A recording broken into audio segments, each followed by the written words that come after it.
welcome to that spiritual, actual, factual answers to questions he asking. You find them inside you, recite you, reciting the records of cash. We laughing, we drafting the passion through various. Time for that comedy, dramedy, all of the fanciest, catchiest acronyms. Listeners, listen, we traveling. Conscious is always unraveling. The reading you're having is mapping you back to your natural habitat. Abracadabra, it's magicless, passing it. To top it off, the host, all the classiest. Now, what were you asking for? All of the answers? What? All the answers. Yay. I miss your fucking faces, you guys. God, totally. You too. I tear up just looking at you right now all of a sudden. I was like, oh my God, I miss you. Me too. I so thought of you, Cass, because I had like the most intense therapy today. And like, I don't mean right to laugh before, at your therapy. You should laugh. We should fucking laugh, because we better fucking laugh. We're all gonna die if we don't laugh. Like, it was so intense because it was like, if people will, knowing me at all, you might not believe what I'm gonna say, but like, I have a very hard time calling my therapist out on stuff. Oh, wow. Because because I think of mommy projection things. Like, she's of my mother's generation and they're a similar age. And so it feels like I'm confronting mommy on some level. And my mom was terrifying to me. Right. And so, like, this woman is not terrifying. She's wonderful. But I get so painfully uncomfortable when I'm like, no, actually what you're doing is incorrect. I need you to hear me. You're saying therapy shit at me that is not true for my experience. Here's my experience. And then she has to go like, oh, she like had to look at herself today and be like, wow, I think I was feeling some jealousy there of this other person you talked to. And I need to let that go. And I think I projected on you a little bit. And I'm going like, then I'm devastated because the projected mommy figure of my therapist is not perfect. And then that's devastating to the inner child who's like, but I need mommy to be safe. And then fucking therapist is being a human, God forbid. But so I had to like call her on stuff and then deal with the fact that she's not perfect mom. And then all the pain of all that. And then at the end, I was just like, well, I feel sad and terrible now. Bye. And then I cried in my bed for a little bit after. And I was like, now I feel a lot better because feelings and they pass. Right. But it was hard. I have not had to face, I mean, I wasn't in therapy long enough to face a lot of things, I'll be honest, but I never had to face that like bullshit, calling bullshit on the person who's calling bullshit on you. Yep. Wow. That sounds challenging. It was hard. And she said, and I said to her, do you have any idea how hard this is for me to call you on this right now? Do you know how uncomfortable I fucking am? She's like, yes, but it's very important you do it because this is going to show, I'm sure, in other parts of your life, where are you not, and then of course the answer is always in my dating life is where I'm so afraid to be like, I have this thing where it's like needs are not okay. Like emotional needs. Like if I say to you, Cass, I just need you to look at me while we're talking. Could you just look at me? I am a terrible devastation of a human for needing that from you. Oh, I know. And so like needing the therapist to do something different, who's like sort of this projected authority figure and also kind of my mom, but none of that is true, but it kind of is to your psyche. It was such a head fuck. And then my heart was all like, ah. And then here's the best part. Here's the end. Here's how you know she's so great. She texted me after because we were like not done. And I'm like sobbing in a fucking fetal position in my bed. And she goes, we could do an extra half hour around blah, blah o'clock. And I said, that would be good, except I'm taping my podcast then. And she was like, well, how about this other time? And I'm like, sweet. So she's going to do an extra half hour with me today just because she gets that, like, it was pretty fucking devastating for me to like not get to get her full. I needed her to apologize. And it took her the fucking full session to apologize. And by the end of the session, she's like, I should have said sorry earlier. And I was like, yeah, then we could have been doing therapy instead of me feeling all confused about what was happening. And the reason I was confused about what was happening is because I can't believe that in the face of a quote unquote professional, I might know more in that moment. Yeah. Like I might be actually right. Yeah. Like that child mom dynamic comes up where it's like, I'm sure I'm off. I'm sure. Right. And she's like, no, I need you to tell me what you perceive because I might be off. And I'm like, holy fuck, I gotta speak truth to mommy power. I can't. I'm gonna shut down. I can't. Whew. So anyway, all that happened. How are you feeling now? Like I said, better. I cried and then she made the extra appointment and then now I feel better. Like I feel calmer and centered again and it's fine. And interestingly, our guest today is a therapist and a new buddy of mine. His name is Shane and he is an interesting dude. And I'm really excited for us all to get to talk to him because he's like, he's someone who's been through a lot in a really different way than I have. Like we've talked about, I've got all the traumas or whatever. He's got like, imagine any kind of dude trauma that could be very stereotypically dude-ful.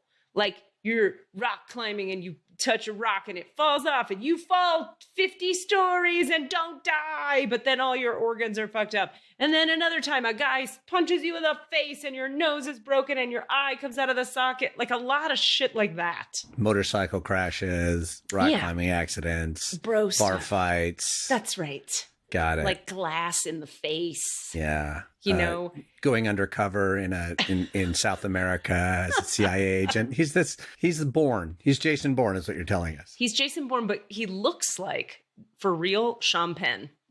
Perfect. You're going to meet Sean Penn's doppelganger in a minute who lives the life of Jason Bourne, but now is a therapist. No, that tracks. That totally tracks. And anyway, Go ahead. No, you go. I was going to say totally irrelevant to any of this. I just had a moment of just enjoying. This is so off fucking topic. I just was hearing you and your delivery, and I was like, "Oh yeah, I think I could start to develop a Katie impression."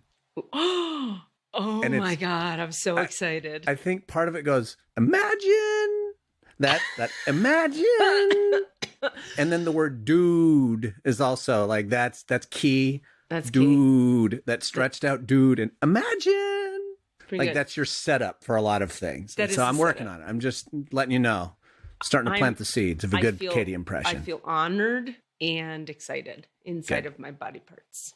Yeah, I think it's the most flattering thing when someone can make fun of you correctly, like right when you can do when he can get it right, and that I am not a master impressionist, but in fact, I will say right now to any listeners out there, if you would like to record a short audio impression of either one of us that you may have developed over listening to our podcast and send us that audio file, we would love to receive said impressions. Oh, that's a fun idea. I like it a lot. Yeah. Can I tell you, I want to tell you another thing before we bring Shane on, which is that another crazy thing about what's happening being out here in Colorado in this Southwest corner thing, where the energy of the land is so profound. I'm having like more and more and more healing occur from the ground up through the base chakra up to 1, 2, 3 upward instead of like bringing it down and in. And it's like doing all this womb healing and it's really kind of intense and good. But I'm finding like I'm having more and more peace and more like feeling whole and integrated to the point where I'm worried that at some point I'm going to be like, I don't need the records anymore. I don't need any of this shit anymore. You're going to stop going up and you start going down. That's what you're saying. Oh, I go down, Cassidy. Hey now. It's the first thing I do. I say hello. I shake your hand and then I drop you're healing hand. from your work is going to start coming up through the chonch instead of down through the crown. The chonch. Yeah. So maybe what you're saying is It's my favorite word. I just had to say it. What you're saying to me, this is what I'm hearing you say, is in the future, my sessions with people will be about digital penetration in their chonch. That's for you to say. I would never claim such a thing. I didn't say anything about fingers. Mine was all about light. You know what's fun and too very is obscene. chonch healings. Maybe that's the name of my that's my new business. Chonch healing? But how do we make it more alliterative? Right. Chonch chalupa. It has to have chonch in it. Challenge clearly. the chonch. Oh, now you're talking. Yeah. Now you're talking. Well, Something with crystals. Crystal speaking chonch. of chonches and challenging them, I think we should not make our guest wait anymore. Should we bring All him right. on? Let's I bring him got on. so many things to tell you about this dude. I'll do a little intro when he comes on. And he'll be like, those are none of them. Before we bring him on, real quick, did you get laid, Cassidy? No. I'm just, it's Smoking it's that I'm jacket? wearing a red suede, a maroon suede jacket, and just makes me feel more at ease. You just seem super chill. I'm like, Daddy so- got visited by a chonch machine. Honestly, I was stressing out the last 24 hours about this whole garbage, bulky pickup situation that turned sideways. It's not interesting, but they finally came this morning and actually took the stuff after back and forth and angry and that's not true bullshit. So like that being lifted from me, I think has chilled me out. So stupid. So you don't need sex, is what you're saying. You need problems Problems to be solved. Problem to be I solved. mean, I'm not going to say I don't need sex, but I've kind of given up on the idea of it for a little while. So I see. I've released. This is mental. We'll talk about the other stuff. We did that in the episode you're going to hear prior to this one. You'll have already heard from our butt stuff episode where we talked about this stuff. Right. Point being, I kind of let go of like that hunger need for Yeah. sex. And it feels very liberating to not need it. Okay, here's another way you can not need it. Have some of it. Sure. It's Have just some.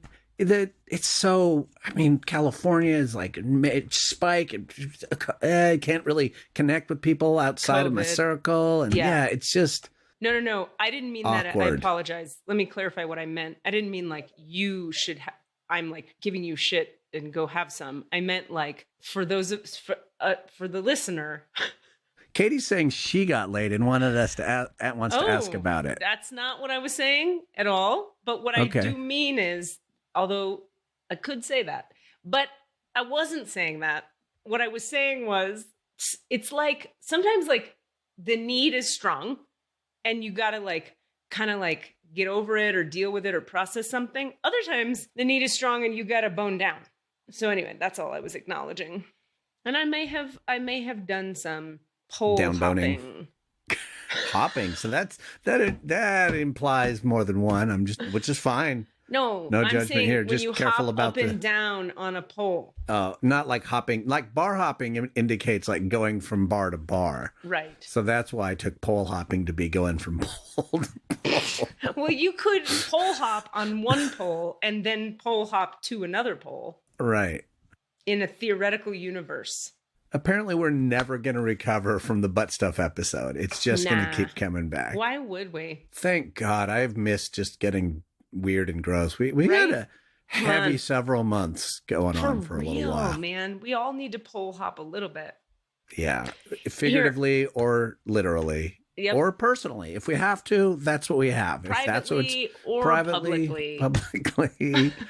personally, or in pairs or more, like whatever. But just for God's sake, be fucking careful out there. It is a fucking nightmare. It is horrifying. You're talking about the spike in COVID. Yeah, it's getting really bad. This is weird, off topic. Yep. I heard this story about people who, like a nurse was saying, like, she's with people as they die and they are yelling at her that this is a hoax. I heard that yesterday. That is just, my head is broken because of that. It's not, I don't care what you think it is. You are dying. That is not a hoax. I really hear you. And I feel that same way about when I see I'm just going to say it, the Trump people marching on Washington, like, and they interviewed a bunch of them. They interviewed this one lady and they were like, they said something like, I don't know, they asked her something and she goes, they said, where do you get your news? And the lady who was a Trump supporter, like who's marching in the street saying that the voter counting was wrong. Right. Because he lost. She goes, not from you. And he goes, I get that. You don't believe in the media. You don't listen to us. Where do you get your news? And she said, from us. And he said, what do you mean? And she said, there's a radio station called Citizen, we make it up.com or something. It was like Citizen Radio. And it's like local people in her town that are Trump supporters that just say what they feel like reality is on the radio. Just trade ideas and that's your facts. Make stuff up they want to have be true. But the weird irony is, of course, that's exactly what they think we're doing. They think right. Liberal media is just making stuff up based on what we feel because we're so emotional liberals and we're making stuff up rather than being the hardline Trump supporters we should be. And it's like in therapy, they call that a double bind. When like both sides, like if you have a couple that's like working some shit out and one is just like, and you're trapped in a loop where nobody can get free. It's a double bind because both people believe the other person is doing the thing at them that they believe is being done to them. Right. And we've seen that very much. Like, and literally you can, just to make it about Trump for a sec, like so often you'd be like, the literal thing that he says is happening is because it's what he's doing. He'll say, you know, you're doing this Fake to deny me news. this. Right. And then you're like, no, that is literally, we just saw how you are actually doing that. So he keeps accusing other people of doing the thing that he knows is happening because he's doing it. Which is the thing I got taught in one of the healing schools I went to. They said, maybe I've said this before, but anytime a person ever points their finger at you accusingly, if there's like that, if there's ever accusatory pointing, where I'm going, you 9 times out of 10 can be certain they themselves are doing that thing right now that they're pointing at you about. That's the 3 fingers pointing back at you, which is more than the one that's pointing. Oh, here comes our guy. Exactly. There's our Shane. Shane Nelson. He's still connecting to audio. Shane is here and he can hear us. But he is still muted. Are you muted? Is he muted? He is. Oh, yeah, you're Unmute muted, yourself, Shane. sir. Unmuted. Thank you. Hi, Shane. Hi. How are you? How are you, Cassidy? I am great. Happy to see you. Happy to see you. You remind me of Mark Marion if he wasn't such a self-loathing douchebag. Yeah, I've kind of forgiven him everything because his partner died during COVID and he did a radio story on it. Yeah. That's why I don't call people douchebags. Right. Hold now on. you feel like an asshole. Sorry, I didn't mean to shit on you there, totally okay. Shane. I was trying to be funny. I know, but you're right. I do kind of look like Mark Maron right now. But the voice. Yeah, it's I've been listening to the Marin. podcast. Mark Maron. But so was Maron. Mark Maron with a woman? so he tricked a human woman into dating him.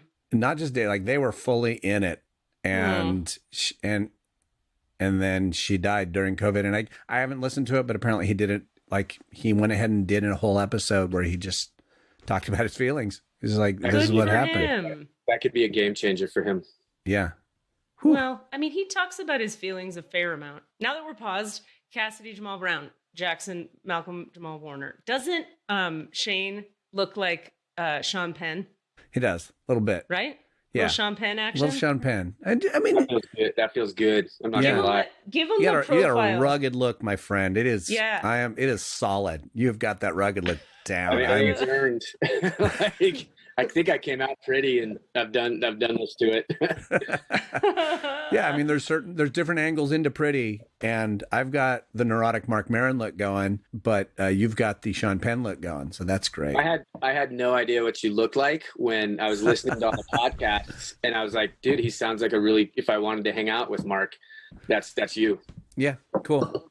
Yeah. I dig it. No, I'll take that as a compliment. He was my podcast hero for a little while. I just got bored of his thing after a while, but I listened to it for years and thought it was amazing. It had some value for sure. Yeah. So just for everybody's context, Shane is a human man. He's 2 legs, attractive, looks like Sean Penn. Also, he's a person with his own spiritual experience that I was excited to have on because I love hearing different people's sort of lenses and ways into their connection with the divine. And when he started to tell me some of his own experiences of God talking to him, I was a lot fascinated and drawn in, and I think we could have some interesting chit chats about it. And I am interested too, Shane, in your thoughts and feelings about the relationship between trauma and knowing God. Because I have my own perspective, and having heard a couple of your stories, I sort of go, this guy has to have some points of view about that. What do you got?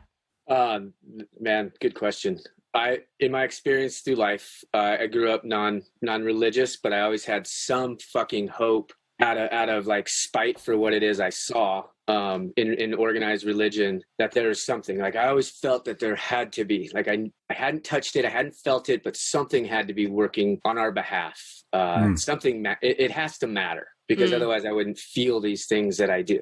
And in my experience, when people are born into and indoctrinated at a young age into organized religion, and they talk to me about their faith, I find a real lack of test worthiness. Like it's probably a really good phrase for that, but like road worn, I fucking believe in God, and you can't break my faith. It's a book faith. It's a quote faith. It's a I was told this faith.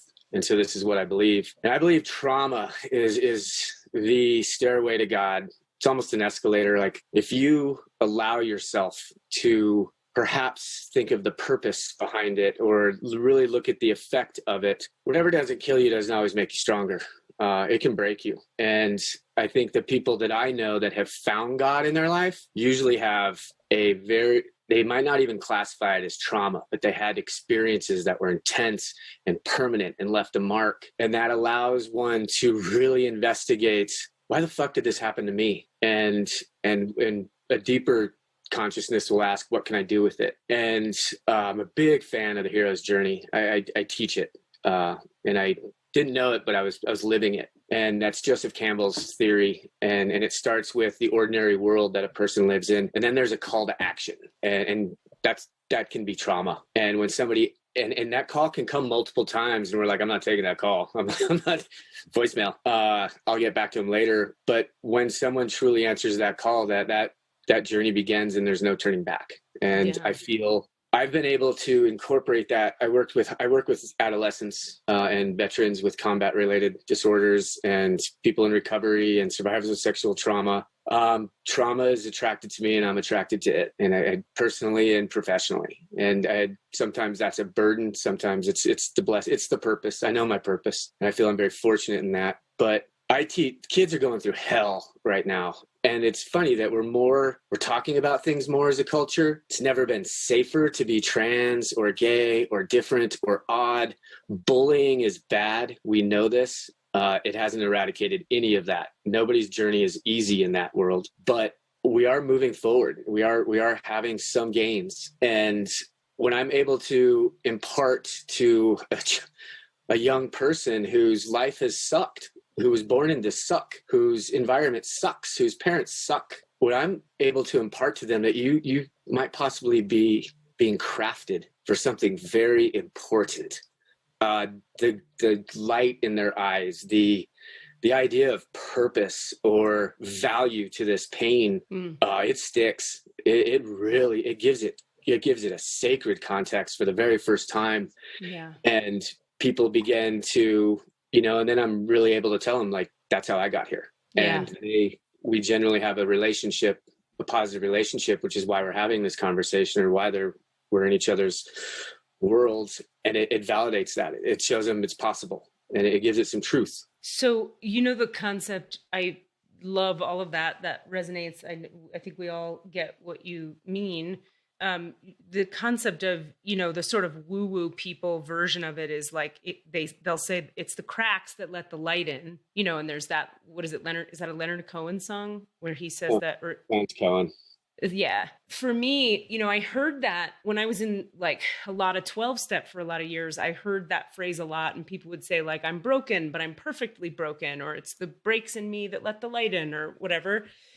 When I started to learn about energy work, what you discover is that literally that's the case. In other words, the fact that like my system was all penetrated inappropriately from all different angles, like emotionally, psychologically, physically, all the things. There's literally cracks in my field and in my psyche, that allow me to perceive other dimensions and other realities.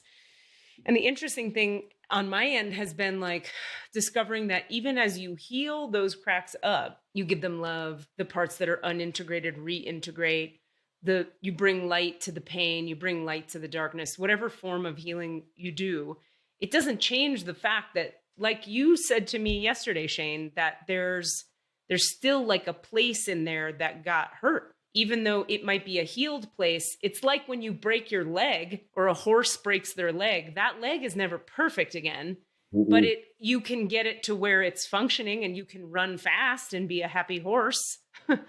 But if somebody, if you looked at that leg, it's a little janky. Similarly, like these cracks will always be present to a certain degree in my psyche, which hopefully, fingers crossed, we'll see what happens, because I don't know about you, but on my spiritual path, every time I think I know what shit is flipped upside down 47 more times. So I've given up being like, here's how it is for sure. It's like, well, here's how it is today. And how it is today is that those cracks remain, but now they serve this really distinct purpose, and they literally let the light in. The divine light is what I transmit for people.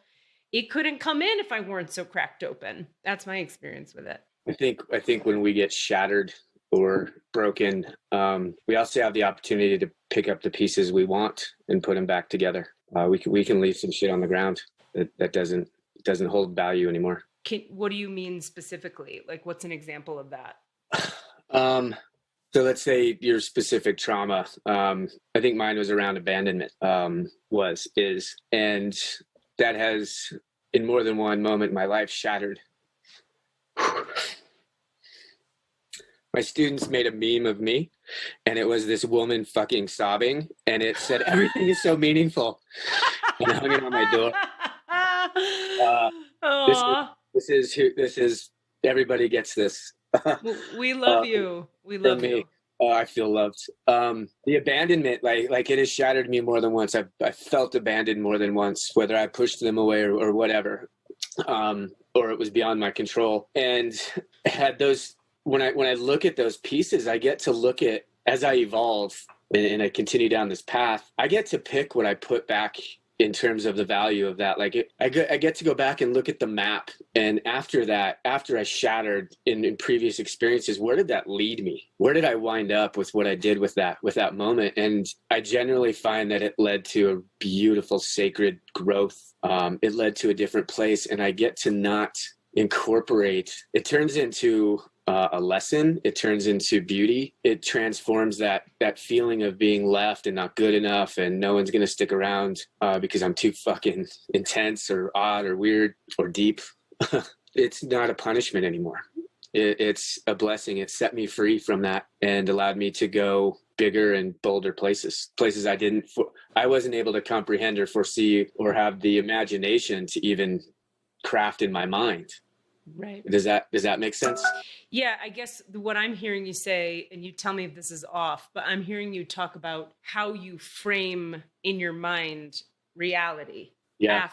When you say pick up the pieces you want and don't pick up the other pieces, I think what I'm hearing you talk about is you can choose how to frame the purpose of it mentally. Is that what you mean? Yeah, absolutely. And it's very healing. And I think I told you about one of my most significant loves in my life, Light Dreamer Eternity. Her mom told me once. Wait, let's pause. We have to pause. Cassidy, I need you to hear this. Oh, I heard it. I just wasn't going to say anything. The name of the woman, human woman. How do you say no to that? Like, was Light Dreamer Eternity. It would be easy for me to say no to it. Not me. I mean, she literally came out of the dark the night we met. There was a big bonfire and we were in Lake Powell, and she was front lit by the fire. She walked around it and then got between me and the fire and started walking at me. So then she was backlit and the light was just coming at me. And I was partaking in some like fungus activities. And it just, fungal work. Yeah, I would have been a fool to deny that light coming my way. But her mom, Summer, cared about me and wanted me to be good for her daughter. And so did a lot of work on me Cassidy, I listened to the first podcast, and when you were describing, like, you're like skeptical and don't like, I know bullshit when I see it. Right. I'm the scales on that. Like, when I meet a guy who's renamed himself White Eagle Claw Beartooth Feather, like, You go, get the fuck out of my truck. Right. And but these people were real, and they proved over, and I loved their daughter. And Summer told me, you know, Shane, you can change the past. And I was like, no, Summer, bullshit. And she said, well, if you look at the mistake you made and it becomes a lesson, you've changed it from a mistake to a lesson, and you've gained power. And that changes. And if the mistake hurts somebody else, and you can prove to them, it's like the amends step in AA. Like, when it's right, you can go back and make that amends and hopefully have some real healing for them, you know? And if you've hurt someone in a mistake and you go back and you show, like, you're able to show, like, I'm also big into science as much as I am into the ethereal and the ether. If you can show them that you have learned from it and it did cause and promote change in you because it fucking mattered how you made them feel. Yeah. Like, that mattered to you. Yeah. She convinced me. I love that change the past idea. Yeah. Because that taps into a lot of my sort of work has been around, like, the narrative. What is the story you've been telling yourself? Like, what narrative have you been buying into? And that's just, and narrative is generally stuff that's behind you. Yep. You know, and so like, you're not actually changing the three-dimensional practical facts of the event. You know, you're not changing that I walked to that store and opened that door. But what you're changing is the meaning of it, what it actually represented, what your understanding of the intention of it was, all those things. And I really, that resonates deeply. We have so little control of things outside of ourselves in this world, in this life, and gives you control of an outcome. Yeah. And I'm a big believer in outcomes, and like, you never really know the outcome because it continues to play on with how you're coping and dealing and learning or growing or refusing and denying and stuffing it down. Yeah. So like, the outcomes, man, we can, whatever pain, like the heartbreak or the loss you have, like, you have some control over that and some control over others' experience of that. What was your first spiritual experience? It had to have been 21 years old, Mohawk, monster truck. My girlfriend worked at Hooters. I was living in the Front Range.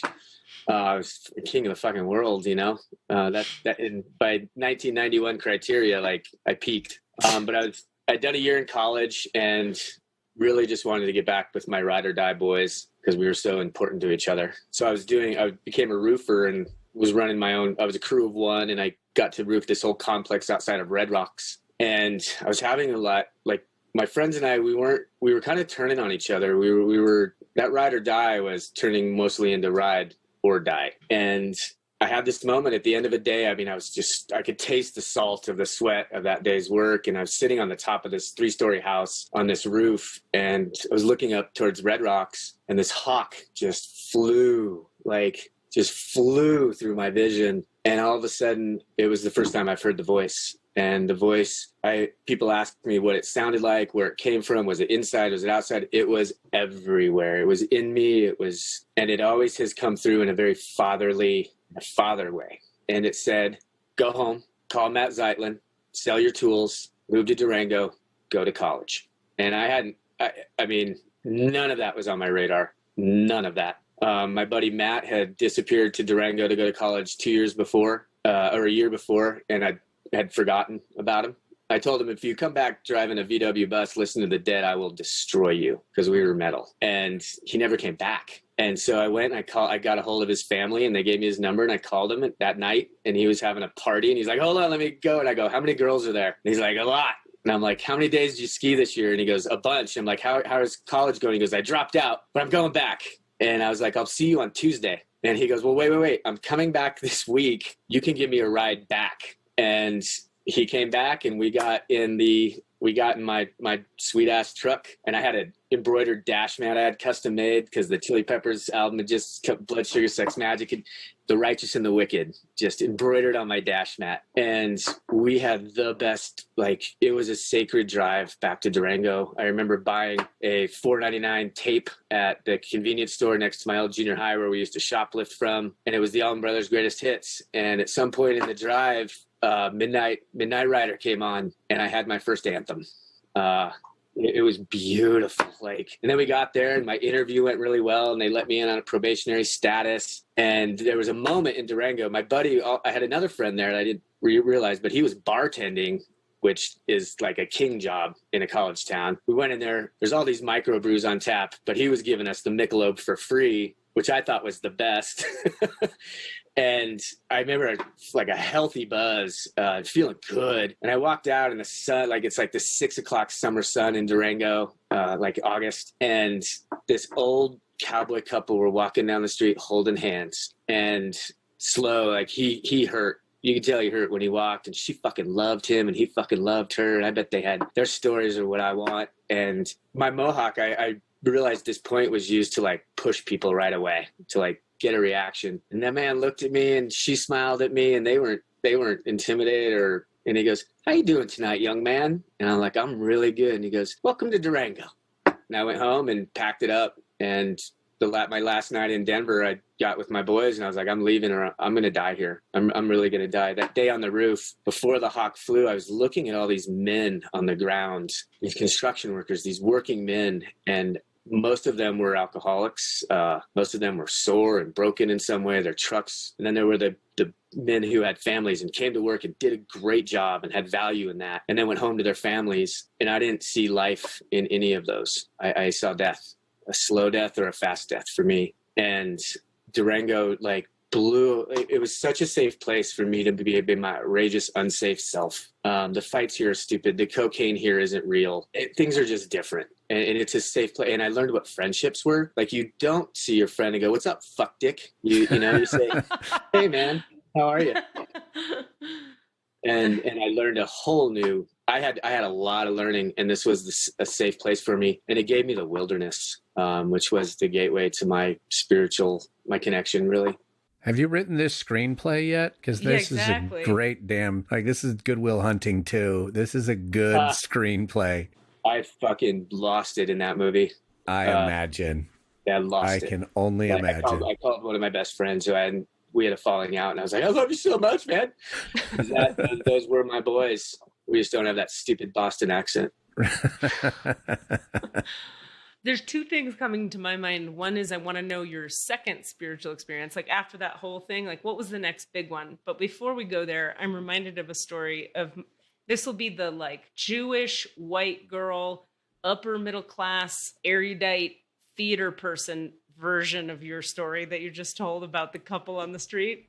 Yeah. I had moved to, let me think about it. I'd moved to California. I was like 4 years sober, and I had moved to California to go to grad school. I'm from Miami. I went to college in Massachusetts, lived in New York a couple years, went back to Miami, lost my shit in Miami, and then wound up going to grad school in Northern California. But when I got to grad school, there was, I had written a solo show, my first solo show, when I was in treatment in Miami. I had gone back home to Miami, lost my mind, went to a 2-month inpatient treatment center, wrote a solo show. The solo show was actually quite good. I moved to Northern California and started touring the solo show. And as it would happen, that show would not stop touring. It just kept getting jobs and kept getting jobs. And I don't even know if you know this story, Cass, but I just kept charging more and more for Insides Out. You know that show? I know of it. People would, like, I did it and people would say, like, oh, somebody in the audience would see it and say, "Come to Nebraska State College and do this show. What do you charge?" And I'd be like, I was like 24. And I'd be like, $700. I just like say a number and they'd be like, "Sure, no problem." So then the next person, there'd be somebody in that audience and they'd say, "Will you come up to Calgary and do it?" And I'd be like, "Yes." And they'd be like, "What do you charge?" And I'd be like, $1,500. And they'd be like, "Okay." And everybody kept saying yes until I was charging $5,000 every time I did that hour-long play. They would fly me there and feed me food and pay me $5,000 to like do my dream thing, which was perform this show and touch people's hearts, and women would cry and they'd come up and thank me after, and it was kind of amazing. So the show gains a bunch of momentum and it's happening and I'm feeling really good about it. This is probably right before you and I met, Cass, before we did Hunter Gatherers, a couple years before that. Anyway, I get a gig in New York City and I had lived there before. It's a long story. I fly to New York City from California during grad school to perform the show. I do the show. After the show, the next morning, I go to a Starbucks. And in Starbucks, I'm standing in line with Mike Myers. And Mike Myers is like chit-chatting with whoever he's with. And I'm thinking like, God, what do I say so I don't sound like a douche? But I want to say something. And I had a show that night, and I really wanted to invite him to the show. And I'm feeling like, oh, I'm just a rando. Come on, what am I going to do? Mr. Myers, will you come see my play that I'm at? You know, I just didn't know what to do. So I go outside, and I didn't resolve the problem. And there was an ATM, and I was getting cash out of the ATM.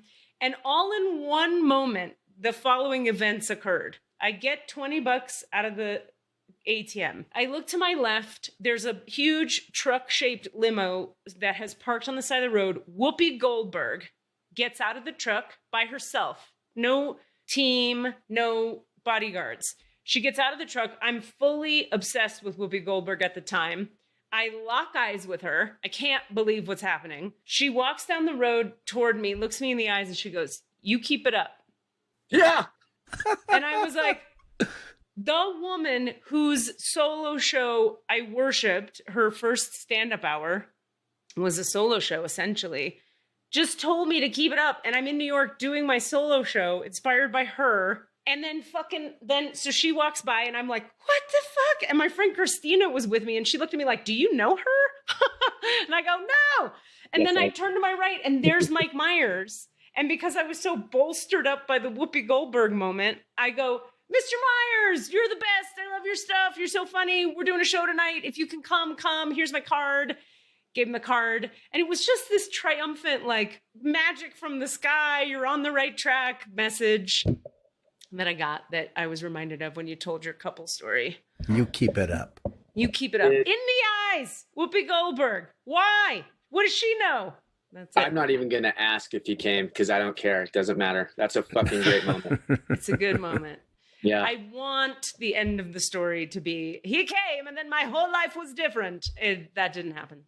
Well, but the moment of it was really great. So, yeah. This is great. This is great, too. Yeah, this moment. Good for you guys. Yeah, you got this. I've been jamming your podcast. I do a lot of driving in the last 24 hours. Like, I feel like I'm already your friend. You just don't know it yet.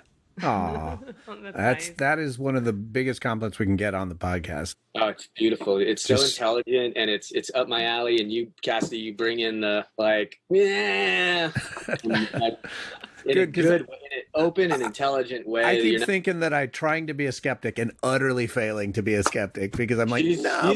She's like the John Deere of spiritual healers. Like she's gonna run you right over the tractor. Like she's right because I'm like, nope, that fucking checks out everything. Nope, that works. Yeah, you tap out what you just said, and then try and get back in. But what's the point? Why fight it? Why fight when it's right? Like don't you want to live in a world where Bigfoot is real? I do. Yeah, right? Me too. Katie, I think he just called you Bigfoot. Oh, that's great. I feel more attractive now as a woman. Maybe Sasquatch. That's more attractive? It's the same. Sasquatch Go on with what you were going to say. Okay, so then I want to know what happened next what was the next kind of big bright light moment, if you could? And then I think we should open your records after that. So I'm going to give you a choice. There was a culminative spiritual moment that wasn't the next one, but it is the one. Or you can hear the next one, which I told you in our conversation about having a death experience where I heard a voice and I fought for my life. Right. Let's do them both. Yeah, do them both. We got time. Yeah. So while you start it, I'm going to go get my prayer, but tell Cassidy. I'll be right back. Okay. All right. So Cassidy. I'm listening. Now I'm looking at you in my Zoom. All right, good. A month after I got to Durango, I was making friends, man. Like life was happening. I got a job in this restaurant called Father Murphy's. It was an Irish pub. The girls were so hot and everyone was living their own life like adults, which was different. Like my friends and I, we were scraping by. I think I've been to Father Murphy's.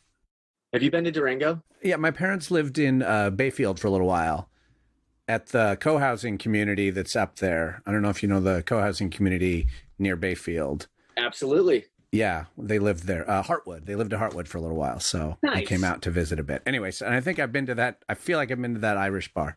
Its prime years were up to 95. This would have been later than that, so maybe not. But anyway, go on. That's when it was cool. Okay. It tanked. Oh, that's a shame. So I was a dishwasher with the mohawk and hitting on waitresses every time they came to the window, but I was the dishwasher, so I was a punk. And, we were listening to Intergalactic by the Beastie Boys. That's what had just come out. And, Yes. what you want?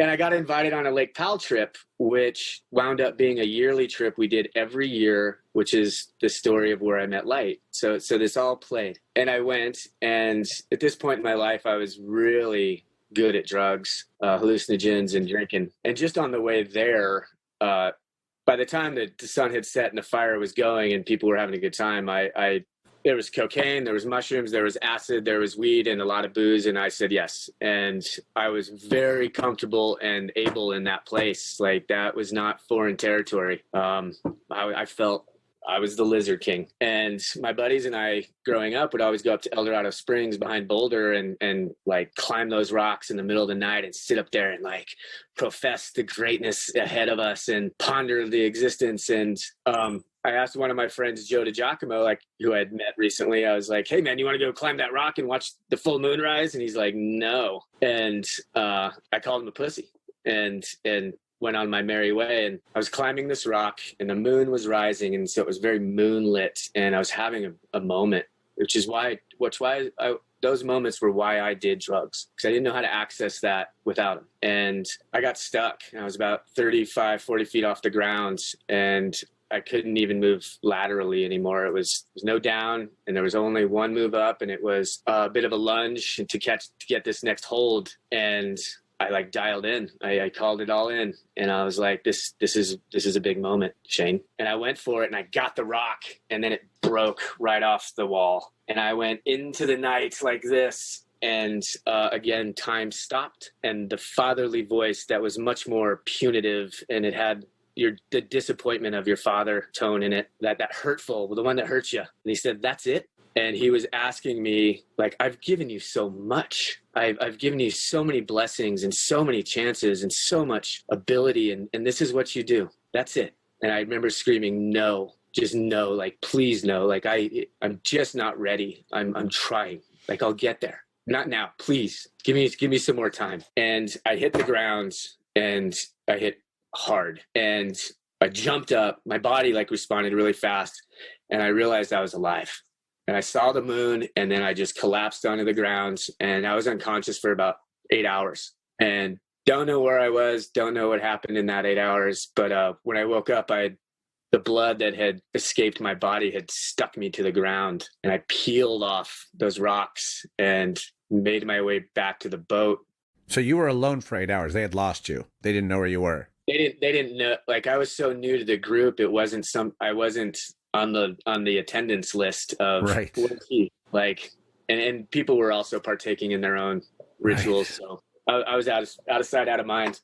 And I remember being alive and being really fucking grateful to be alive and knowing that I was broken, but okay. Like, it was physical pain. I took a lot of pride in my youth about mastering physical pain, about how much I could take and move through. And I remember I didn't make any great changes after that. Like, it wasn't this moment of change. It was this moment that, we'll just call it, like, my father asked me if I deserved my life and if I wanted it and valued it. And my reflex response was, yes, please, please, just not there yet. Mm. And I was once again granted passage through something that could have killed me.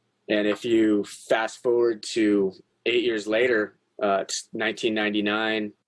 Big part of this story is I was adopted as a baby. I was in foster care for a few months. My mother was an American Irish Catholic 20-year-old unmarried woman. I didn't know anything about anything other than the parents that adopted me were sweet and kind and short and liberal and non-confrontational. And I had to teach my dad how to throw a ball. He'd never been in a fight. Like, what the fuck? And, my mom was a school teacher, and I'd always knew somewhere inside of me that I was going to find my family, and the motive was to find my father, because I was so different than everybody else in this world. I just was different. I felt so much more. I developed a very tough exterior for a short kid who didn't weigh a lot. to just protect myself from the pain of the world. But I also felt the beauty and the love of the world at levels I know people next to me weren't feeling. And that's a lot for a kid. That's a lot. And I moved to LA to be with Light, and I packed my shit up in Durango and I took off in my Subaru with my dog Bridger and was going to LA, man. I got some dreams. I'm going to do stuff. Light and I are in love. Like the world is ours. And unknowingly, I was moving home to where I was made, to where my entire biological family lived. I'd begun the search through the courts 10 years before that, and it had lots of dead ends. The internet was brand new at that time, so that wasn't a helpful. I mean, I think things are a lot easier now, but Irish Catholic records of adoption can be very hard to find. And Light and I were headed for a Lake Powell trip, and we were leaving LA, and I just checked in with the woman who was handed my case to find my mother and my father. And I called her, and I hadn't talked to her in months. And she said, I can't believe you're calling me tonight. Like, why are you calling? And I'm like, well, I'm going to Lake Powell, and I just was thinking about you and just wanted to see. And she goes, I found your mother today. And Light, I was like, you found my mom? And Light was in the other room and just froze. It was so beautiful. She just fucking froze. Like, that's how much she loved me, that she froze and just turned. And like all of her life was about me in this moment. And she said, so here's the moment. I'll call her tomorrow if you want me to. And I'm like, yeah, I do. And she goes, you be careful. It was like such a motherly thing to say, knowing I was going to Lake Powell and knowing a bit about me. And so all night I drove, knowing that in the morning I'm going to know, my mom's going to know about it. And it all shifted from wanting to know my dad to wanting to tell my mom I was okay. As I got older, I understood what it must feel like for a woman to give up a child. And like, I was going to be able to like relieve that pain or that guilt or whatever. And called from a payphone. People are already partying, 10 in the morning. And she said, I talked to your mom today. And this is the moment that every adopted kid, it's the crux, because you might hear that she doesn't want to meet you. You might be a really bad secret. You might be the result of something horrible. Her family might not know about you, whatever. She goes, they can't wait to meet you. Your mother married one of your father's best friends. You have a 10-year-old sister, and your father is dead. And she said, are you okay? And I'm like, yeah, I am. I'm not surprised at all. When she said my father was dead, it was like truth. Like, of course he is. And it just moved over, and I was like, we'll get to that. Tell me about my sister. And so she was 10 and went on this like, oh, and then they said, she's like, well, I can't tell you who he is, but you have a famous uncle. He's an actor, and he's one of my, she's like, I had a crush on this man for years. Is it Sean Penn? Was it Sean Penn? It's got to be Sean Penn. It's got to be Sean Penn. That's what all of us did, is like, and I was thinking Irish, and I was like, it's either Liam Neeson or Harrison Ford, man. And my friends were like, it's probably Pee Wee Herman. Like, and it turned out to be a man named Robert Logan, who starred in like the Wilderness Family series on Disney movie. Like, he was very cool in his own, like, it wasn't Sean Penn, it wasn't Liam Neeson, it wasn't Harrison Ford, but it was Robert Logan. And that led to this unveiling of, I had not known a thing about my life. I had not known a single soul from my tribe or my line or my blood. And my dad died drinking and driving in 1977 in a one-car accident on Highway 101 off the Avila Beach exit in a ditch that no one saw. It was a ravine more, and they didn't find him for like 24 hours. No one saw the truck down there. And I had just been driving up and down that very same road for my new job in LA as a wilderness educator, having the time of my life, driving past where my dad died the entire time. And for this moment and I got to meet my mom, and I got to hear the story. I got to know about my birth, and my sister gave me this box of photographs of the family, like lines, like lineage of grandparents, and the story from Ireland. And I remember I was living in Venice Beach at the time, and I remember walking around Venice Beach feeling like I just had all the answers to every question I ever asked. And for a moment, like, everything in my life made sense. I knew why I was adopted by these very sweet, kind, loving people, because that's what I needed. My dad didn't have that for parents, and he's dead. And had my dad raised me, I would have been 7 when my dad died, and he would have been my hero, and that would not have gone well. This is the event you're talking about when you said this is the cumulative one or the cumulative one? Yeah. Okay. So that was right before Y2K. And then this feeling came over me of like, I have all these answers, but I don't know what to do with it. It all felt so important. Like it was given to me in pieces in time at exactly the right moment. Like I started to look at my drinking. My dad died drinking. That became important rather than like fucking cool. It's not a heroic way to die. And I value in that. And so Y2K is supposed to happen. I quit drinking on December 20th. Told myself I'm gonna give 30 days, bro. If you can quit for 30 days, you're clearly okay. And it was really it just happened. I did it. And so New Year's Eve rolls around. I'm sitting on a hill and outside of Tucson with my dog, and I had made a deal with God that if the world doesn't end tonight, I'll start working on myself tomorrow. And Y2K, we all know nothing happened at all. So disappointing. And I woke up and went to the gas station, pulled out a map, picked a place called the Superstition Wilderness and drove there, and took a day to get there. And I got there in the afternoon around 4 and decided just to walk up the trail a little bit, because the next day I was going to camp at my car, and I was going to go into this place for however long it fucking took to find out what I'm supposed to do with this information, because it did not seem like an accident. The voices have guided, like the voices I've heard, I followed their instructions, and here I am. And now I know everything I ever wanted to know. I don't know what it means, like the double rainbow. You mean knowing about your family and who they were, that made you feel whole, but you weren't sure what to do next? Is that what you mean? Yes, like with that information. Okay. I felt that it wasn't just, okay, now you know. It was like, it was part of something that was happening, and it wasn't the end. And so I started walking up this trail with my dog Bridger, and I just sat down on this rock, and I had just like the thinker, that famous statue. I sat just like that. And the next thing I know, I'm in my tent, and I hear a noise, and it's a bear, and I know it's a bear. And this bear is moving towards me with rage, and anger and purpose. And I knew in my core it was coming to kill me. And my dog Bridger would have gone apeshit to protect me in that moment, but she did that chocolate lab thing of just like looking like with such love and like, this is you. And I remember being more afraid than I'd ever been in my entire life. I was frozen with fear. And the bear, I could hear it getting closer, and the voice came in and it said, "What are you afraid of?" And I said, I don't know. And it said, "What are you afraid of?" And I said, I don't know. And he goes, "Are you afraid of living?" I said, bummer. He said, "Are you afraid of dying?" And I said, "No, I'm not." And he goes, "Well, what are you afraid of?" And I said, "Holy shit, I'm afraid of living." And then with the kindness and wisdom of that father's tone, he had said, "Well, is that what you came here to be?" And I was like, "No, it is not." And with true conviction and in the absence of thinking I was going to win or an ego, I knew that I needed to fight that bear. And rather than feel this fear for one more second in my life, like this was the moment. Today was a good day to die. I didn't want to die, but I felt courage, and I stepped out, and there was this bear. We arrived, and it was fierce. And the minute what the fuck? You're about to tell us you fought a bear?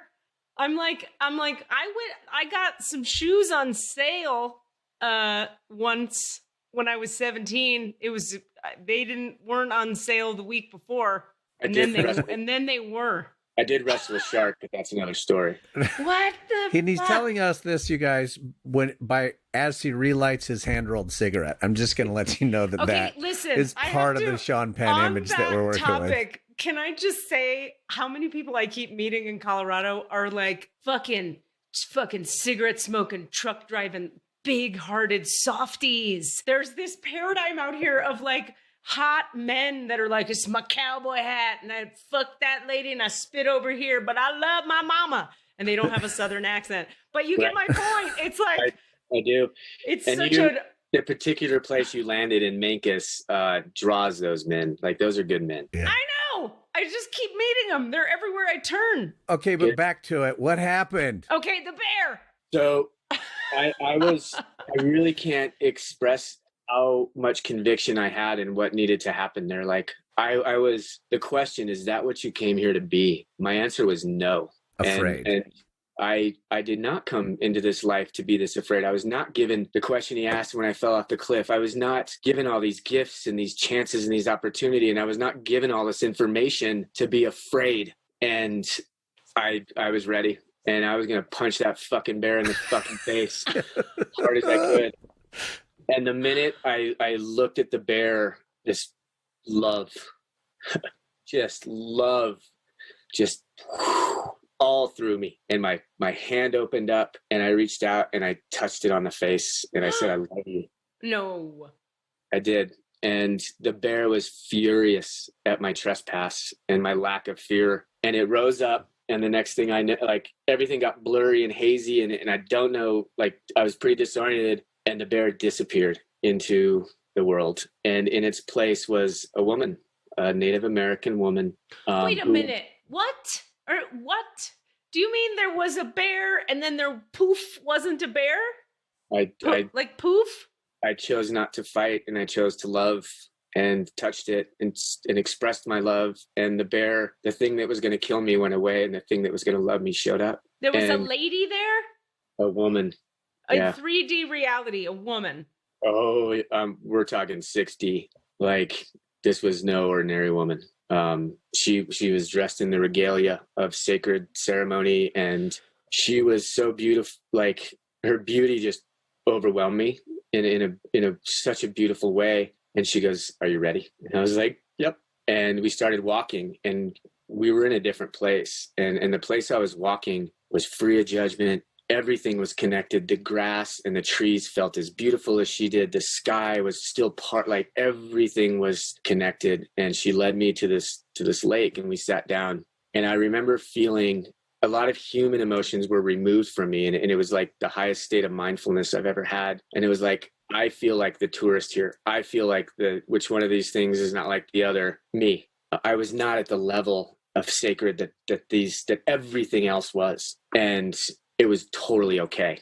There was it was totally okay. Like, that wasn't a bad thing. That was the truth. We sat down, and she looked at me, and she said, "Shane, you try to be so many things in your life. You try and be a rebel. You try and be a son, a brother, a man, a tough person." She goes, "You're none of these things. Do you want to know what you really are?" And I was like, "Yes, please." And she waved her hands and made me. And in front of me was me, a 3D me.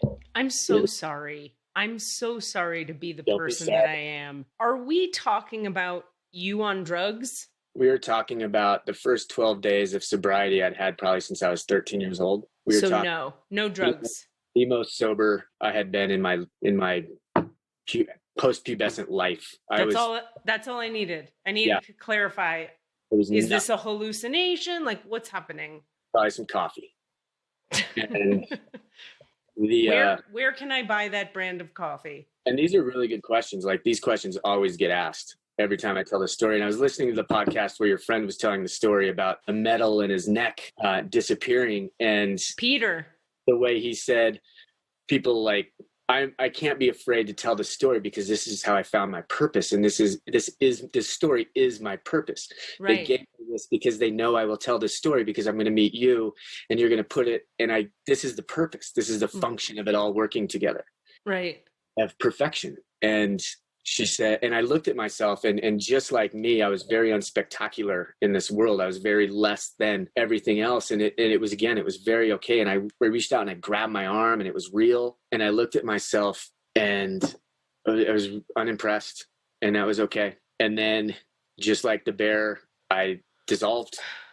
The me I was looking at dissolved, and it was gone. And in its place, chest high, was the light, ball of light. And this light was so beautiful. And when it was uncovered with myself, it washed over me, and it felt like a lot, like the dual feeling I had was just overwhelmed with like love and appreciation. Like, Jesus Christ, that's so beautiful. And this other, like, I hadn't seen my best friend in so long, and there you are, and oh my God. And then I had this realization, like, it's real.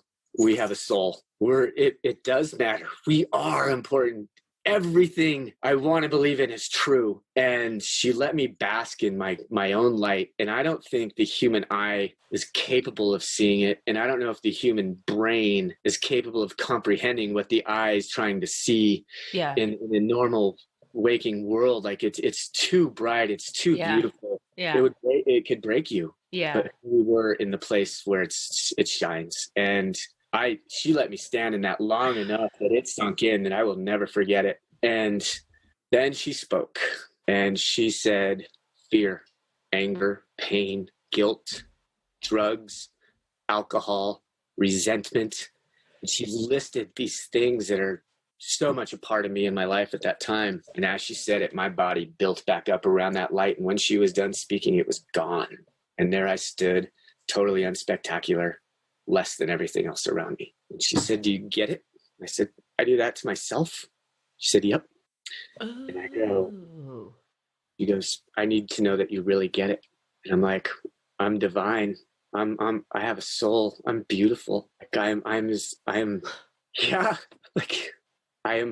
am one with everything. Like it's real. And she said, yes. And I go, in my fear and the way I handle my fear, and the way I move through the world, I totally hide that light. I'm afraid to shine it. I'm afraid to know it. And I remember saying, like, if that's what I am, it's a shame I don't know it. And again, there wasn't a judgment around that. That was just fact. Like that is sad. That is tragic. You don't know that. And I said, this is all of us, isn't it? And she said, yes. And I said, can I be this?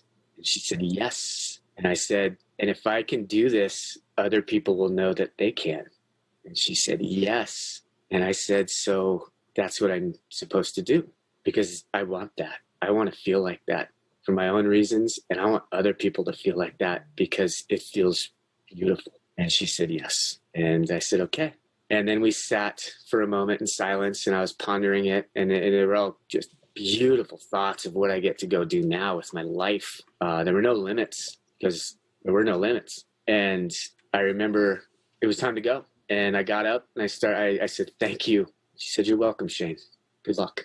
And I started walking away, and I turned around, and for some reason, this like made it so real for me. Like there she was, she had taken out her braid, and she had a brush made out of a tortoise shell. And she was brushing her hair, looking at her reflection in the lake with the absolute absence of vanity, with just this total appreciation for what it is. Like this was her purpose, to bring me from the dark and from fear, put me back in the world intact with information, and then see what happens. And she had done, like, I just remember her grace in knowing that she had just done what she was supposed to do, and in the appreciation of that moment. And I was staring, and then she looked up at me and she said goodbye. And I took a step, and the next thing I know, I'm sitting on a rock in Arizona, and it's yeah. And it's fucking dark out. And time had passed. It wasn't dark when I sat down, and the entire memory was taken away from me. Real quick for the listener, because they couldn't see you do this gesture, he put his head back on his fist like the thinker from the beginning of the story. So he's back on the rock before the bear moment. Carry on. Just as I had sat, and it was dark. And the thing that hit me, and the memory, like I said, was totally taken away from me. I had no idea what just fucking happened, but I felt violated. I felt penetrated. I felt terrified. I felt totally afraid. I had no idea what the fuck just happened to me, but I know that something had been inside of me, is the best way to put it. Like something had happened, something really fucking significant had happened, and I don't know what it was. And I got up and I started like stumbling through the dark and trying to get out of there. And my dog, Bridger, who never would have left my side, who had joined us in this, she was with me the whole time, through the bear, with the woman, just being Bridger, just sitting there. Like it took a lot to get him here.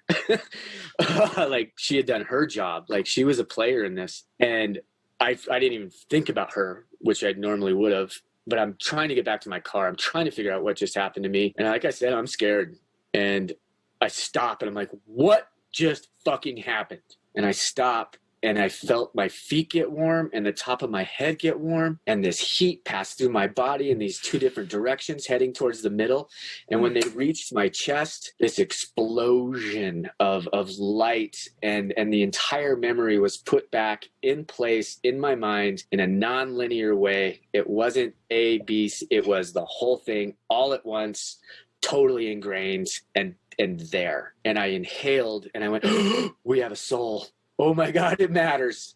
And Bridger came out of nowhere and like jumped onto me. And like her move was like, when she was really excited, she'd try and like knock me over. And I just grabbed her and I was like, I knew you weren't just a dog. And held her and set her down. And I looked up at the sky and the stars and I felt the light from my chest come out and up in like a laser, like it was sharp and it wasn't fading and it was strong enough. There was some being somewhere that is seeing that light and thinking it's a star. Like it went to where it came, I think, but I felt it. And I went back to my car and I wrote it all down. And the next morning I got up and I went into the desert for 3 nights and 4 days with a can of tuna and a bottle of water. And I was so high with this information. And then as I was hiking through that day, I realized, well, now fucking what? How the fuck am I going to do that?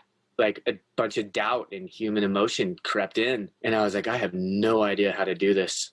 Like this is terrifying. I was just given a job I'm unequipped and ill prepared for, way out of my depth. And so I did the one thing I knew how to do, and I built a fire. And I built it big.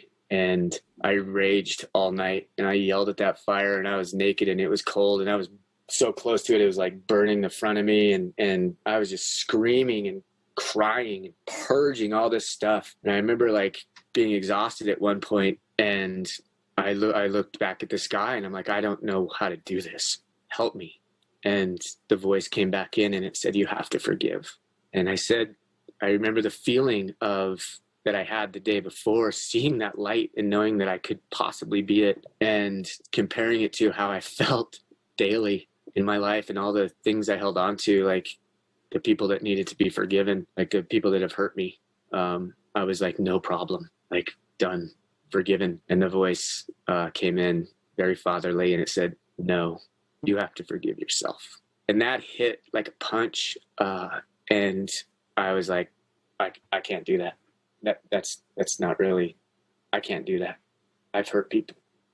I don't have the right to forgive myself for hurting people. And the voice just came in the strong man way and it said, it is the only way, and hung up the phone.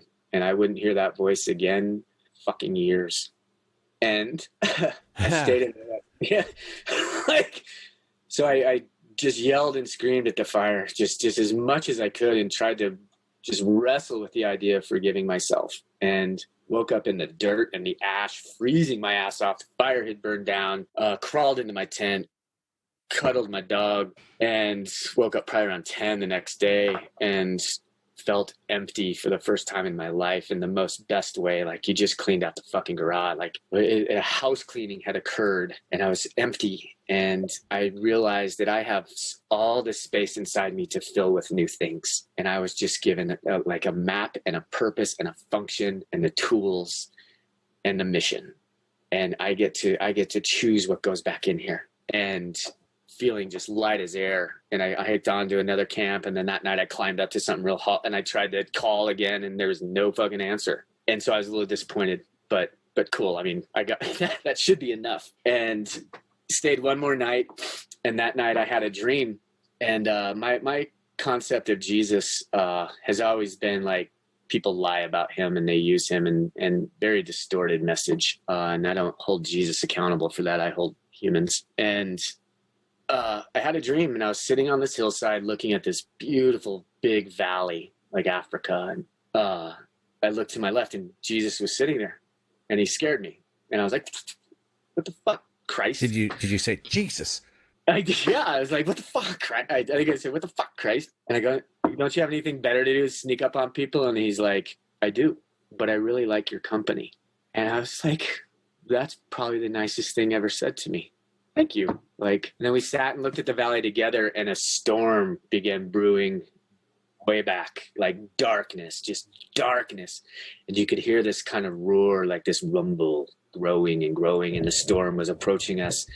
And we weren't scared. We were both just sitting there watching, and he was just as like enthralled as I was. I'm like, look at this thing coming our way. And as it neared, it was every animal. Like it was this stampede of animals, like bears and rhinos and elephants and gazelles, and like just fucking ripping up this valley. And the storm was the dust. The rumble was the hooves and the paws and the fucking beating of the earth by this stampede. And it came right at us, and then we were on a hill, and it just turned and went with the valley and went right past us. And we just got to watch like the splendor of it all. And we like I remember looking over at him, and like his excitement for it was equal to mine. He was so like, he loved it. And he looked just like I was shown that all my life that Jesus looks. And I believe that he came to me in a way that I would recognize him as him, just as the bear came, because they knew a bear would do it for me. I was spoken to in a language I could understand. And we just sat there and kind of like took a breath. And he said, here's the deal, Shane. I need you to teach my lessons. And I was like, fuck that. Fuck that. Fuck that. No fucking way, dude. I hate that guy. I just quit drinking. Now you want me to go talk about Jesus. I'm like, that dude sucks. Like, I'm going to alienate everybody. That guy has no credibility to me in the world. Like, oh, I just quit drinking. I found God. Like, you need to come this way. I like, do you know this cliche that I'm talking about? This person? Of course. Like, of course. So I'm like, no. I'm like, I just got all this information, man. Like, let me do it. And he's like, I'm like, no. I was like, no, I hate that guy. And he said, that's why it is you. And I had already accepted the job, even though I was protesting. You don't say no. And I sat there and I was like, okay. It's like, I'll do it. And I don't know how it's going to look, but I'll do it. And then he's like, I know you will. And he got up and he started walking away. He goes, I'll see you later. And as he's walking away, I'm pretty good at comebacks. Like, and I go, oh, I don't know your lessons, man. And I'm like, I don't read that book.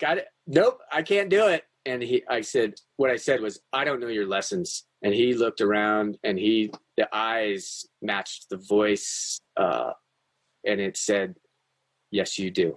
And it told me that he just gave me permission to not be biblical, but to be loving and kind. And everything I just learned was part of the lesson. He was also an ambassador. I don't know where he sits in the throne of God and all that, but he's part of this whole thing too. And however I needed to be taught and communicated with. Are you raising your hand? Yes. There's two things. One is I have a magical relationship with numbers, where the numbers, about a year and a half ago, this started, where I cannot go. Okay, let me just calm down. The whole time you were talking, Shane, the reason I had to interrupt you is because of time, because I need to be aware of time for me, but B, because the whole time you were talking, the only time my eyes saw the time on my computer was 3 o'clock, 3:03, 3:13, 3:30, and 3:33. And I didn't look any other time, and I kept being like, oh, there it is, there it is, there it is. It happens all the time. So I have this book. This is the Lightworker Oracle. This is a deck of really powerful Lightworker cards that I use to pull sometimes when I'm reading for people or myself. I call this deck the Big Guns deck, because it's really, these cards are like super high vibrational. So then there's one card called the Messages and the Numbers card, which I refer to all the time, because lately, since I moved to Colorado, it's the one, always the one, number 1, 111, 1111, all the ones, all the fucking time. How much does the gas cost? It's $1.11. And then I'll have days where the whole theme of the day is 7. I only ever see numbers that are 7. And it's so all day long, repetitive. You can't, there's no, I'm making it up that I'm seeing it. It's like crazy obvious, just like when you were just talking. So I pulled open the page that talks about the different numbers, and this is what it said. And I kept waiting for the part where this is what it says. The frequency of the 3. Oh my God. We need to open the records, by the way, because the energy, we need to. The frequency of the 3 indicates a time to learn, write, teach, or develop new ideas, collaborate with others, and create win-win situations. It's also the number stamp of the ascended masters, particularly multiple 3s, affirming their connection with you. Jesus the Christ is an ascended master. So I was listening to you and aware of the 3s and reading about the 3s and going, some ascended master is here with him, speaking through him, a part of this whole fucking story. And then you ended with Jesus the Christ. And I was like, oh. And for me, when I tell this story, like Glenn said, like he has to tell it without fear because judgment occurs. And it's funny that the most worried about that I get is when I say Jesus. Yeah, of course. Like, we all have our stories. The exact guy that you were saying you hate pops up in our head. Of course. Yeah. And like the new youth pastor who's, you know. At the end of this, I'd like to ask you all if you're ready to, now you know what I mean? Yeah. If you're ready to accept. Here's some literature. Yeah. Here's a pamphlet. But see, that's what the listeners need to hear that I need to point out is that this is the point is that we all have our filters about this Jesus idea. And it's no coincidence we're talking about him today when the past week when I've been channeling in the morning just for myself, for my own healing, I've been bringing in the Christ light.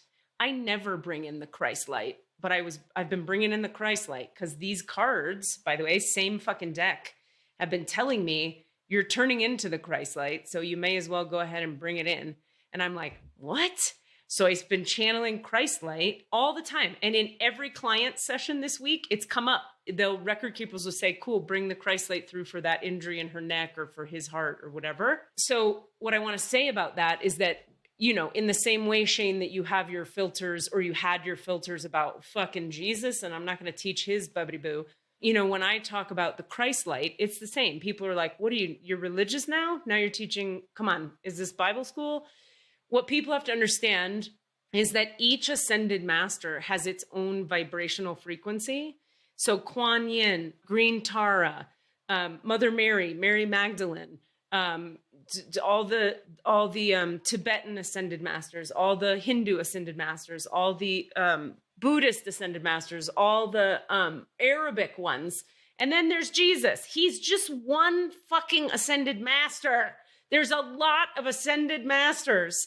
But Jesus the Christ has an incredibly powerful, very bright, whitish, goldish light that is so affecting and that resonates with white people.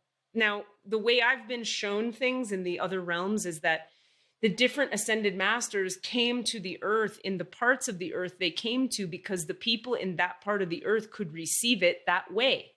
Yeah. So the Arabs needed Muhammad and the white folks needed Jesus and the Asian ladies need Kuan Yin and whatever, because that's what we can receive.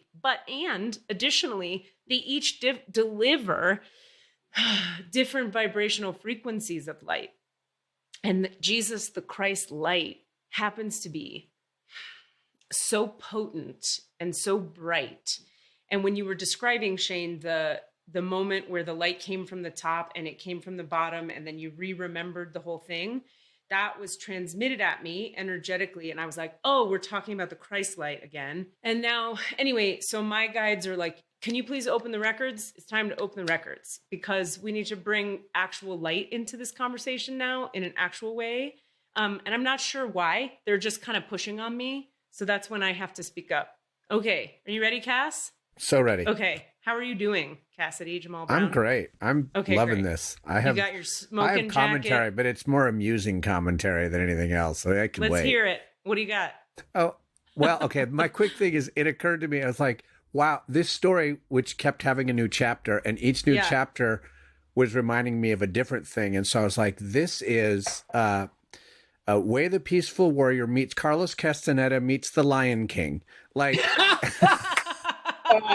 I got married in a hut in Africa in the Maasai tribe, Hakuna Matata is why it's a real word. It's a real thing. And when my bride and I got back, The Lion King was fucking released. And we went, my God, that's oh my God, that's there's Swahili. more of That's it. Swahili. They said Hakuna Matata. Hakuna But Matata. like the animals, that's when I was like, okay, Yeah. now it's the Lion King. But you did, you hit all the books that I've read throughout my career of searching through these things, the Carlos Castaneda books, The Way of the Peaceful Warrior. I'm sure there's one I'm missing, and then it hit the Lion King. That's all. I was amused. Go. Okay, Shane, what's your full legal name, the name that's on your driver's license? Shane Andrew Nelson. Okay. My goodness. Ooh. You are a bright light, Shane. Okay, here we go. We're going to close our eyes just for a moment. I'm going to take over now. So I'm already kind of channeling. So forgive me. It's going to get intense and fast. That's because that's how it goes. Allah. And so we'll take a few deep breaths. Into the low belly. And let's just consciously expand our energy field. So imagine your energy field is like a ball of white light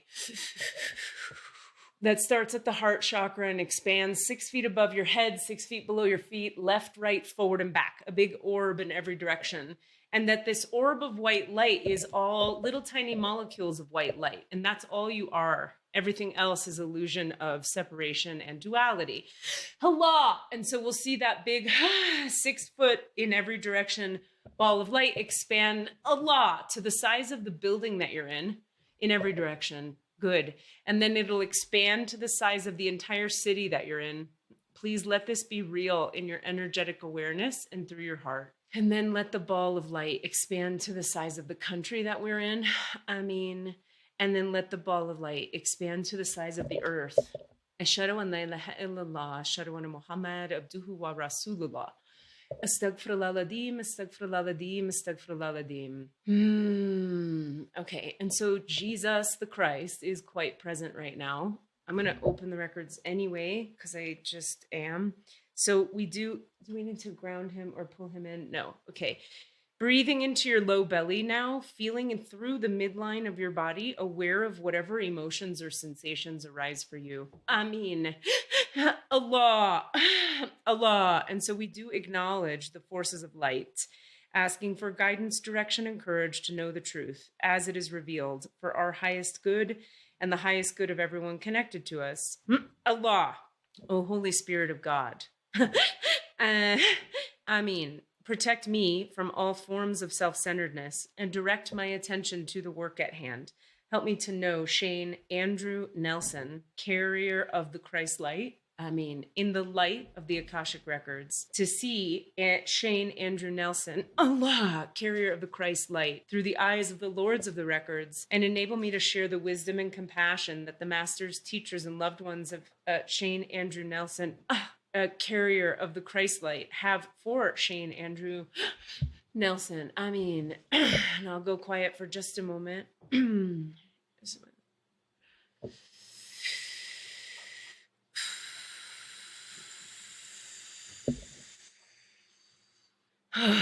So, Lords, Masters, and Teachers of the Akashic Records for Shane Andrew Nelson, we're asking that you deepen us now into his records, that you raise the vibrational frequency of all 4 of us and everyone listening's Allah, body, being, soul, spirit, that we may experience direct Gnostic union with the Christ light that desires to be present in this moment. Anything and everything in our bodies, Shane, that is not of the Christ light, that desires to be elevated to that frequency, Shane, will you give it now to the Christ light? Yes. Okay. So feel into every place in your body that's holding anything tight, even if it's the smallest thing. Yes. In the 3rd chakra, in the spinal column, in the back of the neck, in the pelvic floor, in the hip sockets, in the knees, and anywhere else.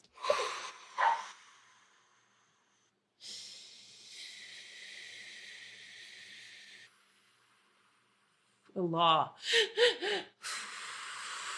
Allah. And this is an offering now from the Lords, Masters, and Teachers of the Akashic Records, your higher self, God itself, that every cell of your body be made into the brightest light.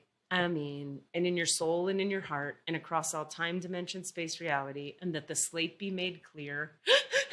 That the slate be cleaned, whatever that means. Amen. Allahu Akbar, Allahu Akbar, ashhadu an la ilaha illallah, ashhadu anna Muhammad abduhu wa rasulullah. Okay, and so this time now, this is just some channeled information for you, Shane. This time now in your life, Allah is the next initiation period for you, where you have the opportunity to up-level your frequency even further, and where you have the opportunity to refine the hard edges of your embodiment and of your any remaining hard edges. They're showing me the image of like, it's like sandpaper inside of you in certain places, and the Christ light moves through you right now, sort of like peeling away that, you know how sandpaper is like a smooth texture, but then on top of it is all those little rough bumps. It's like smoothing all that shit off, turning you into the smooth river of light, the river of light. I mean, oh my goodness. You will have, as you carry forward, communion with the animals, the animal kingdom in a deeper way, which is to say the image of you they show me is up to your waist in the river that you spoke of, the river, walking through the river up to your waist. And you can conceive of a bird and the bird arrives. You can request that the water move and the water will move. You can liberate yourself and others from their restraints and constraints by dunking them, baptizing them, if you will, in this river. Allah. And every little nugget of you, every piece of you, every cell of your body, being, soul, spirit, across all time, dimension, space, and reality that is not aligned yet with this awareness and then with this knowing, Allah is now being brought to the light, transmuted, up-leveled. Allah, Allahu Akbar, Allahu Akbar, Allahu Akbar, ashhadu an la ilaha illallah, ashhadu anna Muhammad abduhu wa rasulullah. Okay, and one more piece before we turn to you with any questions you might have or requests, desires. If you could, beloved, feel into your heart at this time, as you already are, and into the place where you're still a little bit sure that there's something toxically wrong with you. There's something really just not fucking right. Could you please find that energy in your heart where that belief lives?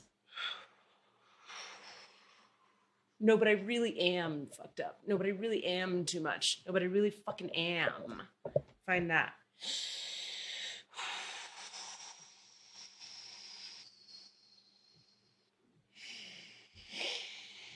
Allah. And as you feel into the darkness of that place and the sickness of that place and the sadness and the grief and the rage and the hate that lives there, we bring the light to it, pulling it out of your system, transmuting it, Allah, dissipating and releasing it.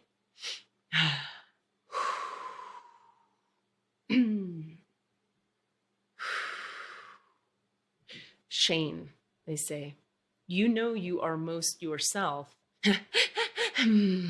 when you feel the most like nothing, when you feel like silence, space, wind, when you are merged into the vast oneness of the all that is, beyond love even, into space, spaciousness. This is you. Everything else and anything else you identify with is an illusion of three-dimensional reality based in judgment and duality. The Christ light is white, expansive, bright, with golden tint throughout. This is your true essential nature. They're saying it's like you're a spiritual Pied Piper. I think the Pied Piper was leading people to death or something, but you're like a bright Christ light Pied Piper leading the children to liberation. Amen. And so it is. thank you for your light and for being here and for your presence. It's a gift for us, all of us here, to get to experience the Christ light as directly as we get to in your records, in your soul's alignment with Source. Okay, I said last thing, but there's one more. Before you incarnated this time, you agreed to be the Christ light for the people, and you knew there would be trials and tribulations, and you knew it would be difficult, but you saw the whole journey before you chose it.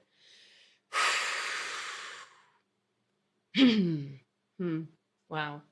And what makes you even more Christly, as it were, is when you chose this life, you chose a form that would resonate for, we want to say the meek shall inherit the earth. The meek, those who, you didn't choose a form. I will come to this life and embody the Christ light as a CEO of a fucking financial whatever. You came in to be relatable to the people, like the real people. You understand? Yes. Now, that is not sexy, right? People are not like, me, let me serve the lowly among us. Nobody's lining up except for when they are. And that is the embodiment of the Christ light. And so it is, hallelujah, namaste, la ilaha illallah, thank you for your service. It's real, and it's time to go to the next level, and that is not a metaphor, that is literal for you. Okay, we would love any questions you have. So much of my life has been wrapped around the idea of a partnership with a woman. And I think just this year I finally grasped that I don't grasp unconditional love, but I know that it's the way. And my question is, wow, I think that question got answered. Where should I put my tiny home? I love that question so much. What do you love about it, Cassidy? Well, I've been on and on about, I've just been obsessing about the idea of either a tiny or a mobile or a really nice motorhome. Yeah. And I asked the record keepers and they kind of went like, meh, not necessarily right for you. I was like, I'm disappointed, but it's still in my heart. I haven't let go. I'm in mine right now. Yeah. So that's why when you asked that question, I was like, oh, I feel you so much on that. Okay, can we go back, please, to the question about unconditional love and a partner? Because there's some information there. Yeah. What did you mean when you said, it's about unconditional love, and then you said that question got answered? What do you mean by all of that? I think leveling up is learning unconditional love for real. And I'm really, just in July, I didn't want to be me anymore. The pain of loss, of love being lost, like the human processing of that, and like there's nothing bigger. I'm tired of it. Like it is, but it is my greatest catalyst. Like to bring Christ back into it. Like it is how I resurrect. It is how I gather back together and pick the pieces up that I need and get back to fucking work after the heart is mangled and I am left and betrayed sometimes. And okay, but what do you mean by unconditional love? I want to be able to love without needing it back in a way that like causes a lot of damage and pain to me. Like Okay. Let me just listen to this. There is a little misunderstanding in there. Allow us to illuminate. The place where you can do unconditional love is in your service work. It's where you serve the people. It's where you emanate light. We see you standing in a Trump rally, emanating light and love at the hate in the circle. We see you in the circle of kids sharing their feelings. No matter what anyone says, you hold them in love unconditionally. Now, relationally, it's different. In romance, there's a way that it's not unconditional. If it's unconditional, people get injured. This is a complicated thing for humans to understand. Behind the conditions that are required in a romantic relationship is unconditional love.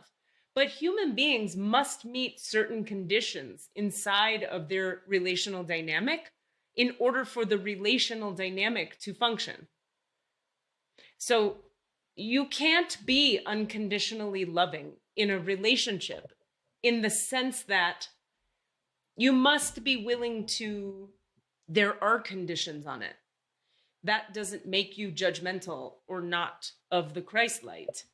Unconditional love is not actually your problem in relationship. It's your expectations for who you should be and who they should be relationally with you. The unconditional love you seek comes through the Christ light. It's not to be expected to be given by you to humans or by humans to you in a romantic context. The conditions inside of a romantic context are that you be treated with respect, that there be boundaries that are respected on both sides for each individual, that when you have an emotional need and when they have an emotional need, that it gets met, period. And that when there is rupture, you find a way to sincere, actual, and complete repair. Not patch it up, make it better, put a Band-Aid on it with nicey words, but you find the actual repair after the rupture. And I'm just listening. Are there other conditions? No. Okay, so maybe that's obvious for you. I'm not certain, but does this make sense so far? Yeah. And Okay. it's beautiful to hear. Okay, great. So they want to be even more clear. Expecting unconditional love. This is tricky. The language is not quite right. We're going to say two sentences that may seem to be opposing each other because they kind of are a little bit. Expecting unconditional love in a romantic context is the problem. That's the problem. There isn't any. And paradoxically, there is. In other words, let's say you fall in love with someone and you know the feeling. You fall. Your heart is bigger than the sun. And your heart is her heart and they're one and it's beyond and it's vast. And you feel like God just by looking in her eyes. Hallelujah. Now, Amen. Time goes by. Things happen. Emotions occur. People fight. You don't just unconditionally love her and never demand any emotional needs be met. You don't just unconditionally love and become a doormat. You don't be unconditionally loved inside your own shitty behavior either. You can't be shitty at each other and expect to continue to be loved. That is not how it works. And it shouldn't be. That's called abuse. That's called codependent enmeshment. But what you can expect, okay, this is where the paradox is to be unconditionally loving about how you approach repair. You can be loving in how you repair the ruptures. But the ruptures must be spoken up for and must be repaired completely. So if she loses trust in you or faith in you, you must re-earn that faith. You don't get to just have it because you want it or because you think she should just love you unconditionally. That is not okay in 3D reality. Vice versa. If she's mean and withholding and shut down, that doesn't work. That's not okay. You don't just love her while she treats you like shit. You have to get the emotional needs met. But how you approach getting them met and the way you do it and the energy you do it with and the open-hearted softness you approach the conversation with can be loving. That's where you remove yourself from the room, find your light again, come back to your center, come back and speak with gentleness about what you need and about what's not okay for you. And same with her. Okay, does that make sense? So much sense. Is there more on that topic? No. Cool. Okay, one more thing. When you are so moved, there is a book called Witness to the Fire, Creativity and the Veil of Addiction. We would request that you read the chapter on the romantic. This book is divided into chapters about different Jungian archetypes. There is a piece of wisdom for you in the romantic chapter we would like you to visit or revisit. Couldn't be more my language. That couldn't be more like you just put a sentence together of words that I've like have over here and over here and over here and Jung and archetype and like boom. I'm so glad somebody wrote it down and made a record of it. Yeah. All right. Do you have any other questions? Do you see my dad? We could see your dad. Do you want to ask that or the tiny home? Because I think we have time for one. I'm going to go with the flow on the tiny home. I really just want to say hi to my dad. Okay. What's your dad's name? Ricky Small. Wow. Apparently he was a giant of a man. All right. Ricky Small, are you available?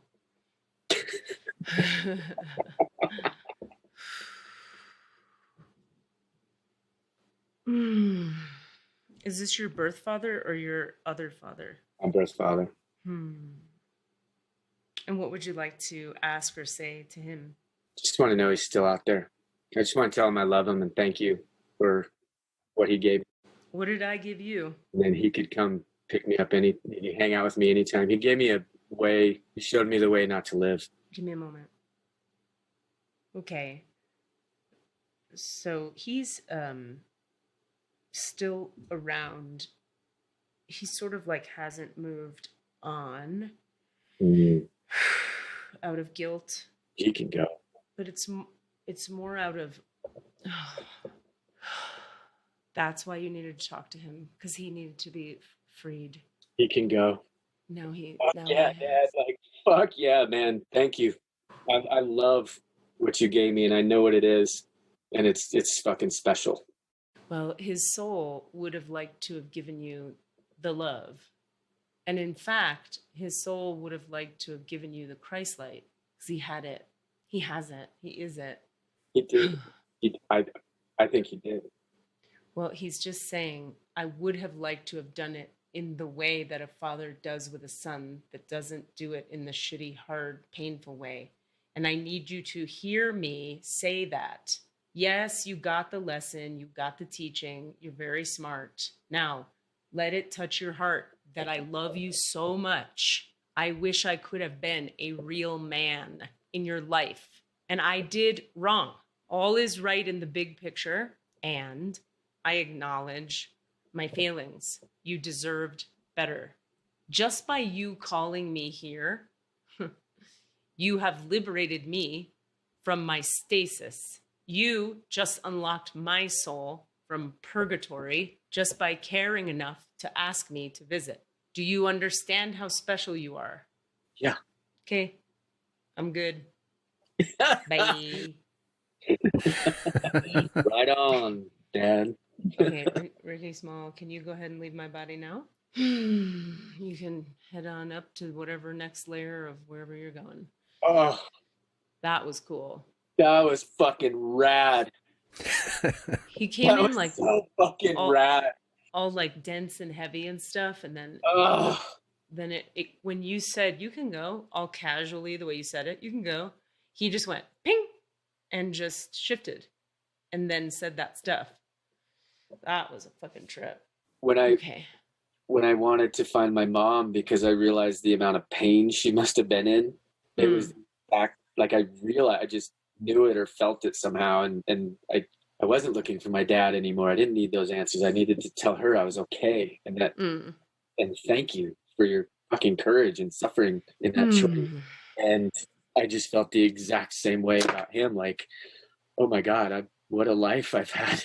Like, and he gave me the fucking that twinkle, fucking like that beautiful fuck you.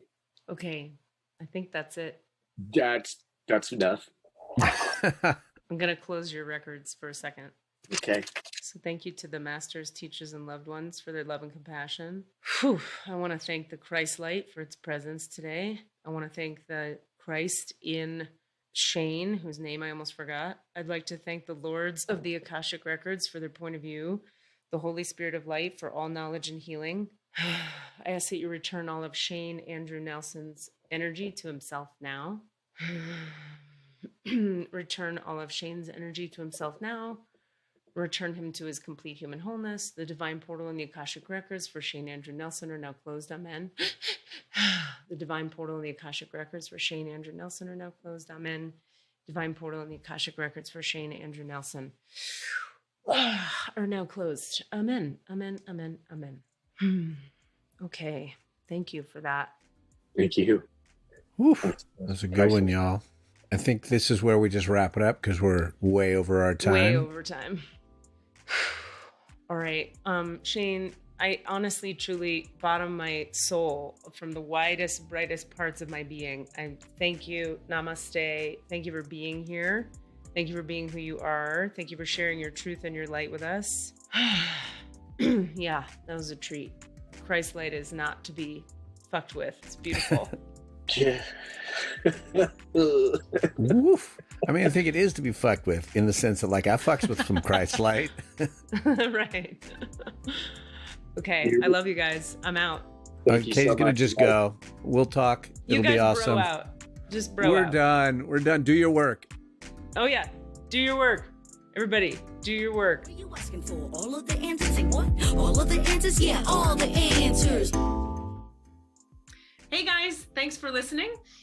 We'd love to hear from you. Please email us with your questions so that we have questions to answer in the Akashic Records. Our email address is allanswerspod@gmail.com. That's allanswerspod@gmail.com.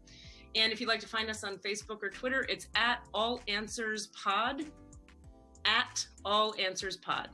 Thank you. Oh no. Wow, she can sit still. This happens sometimes. Katie freezes out. So I don't know if she knows that she froze out, though.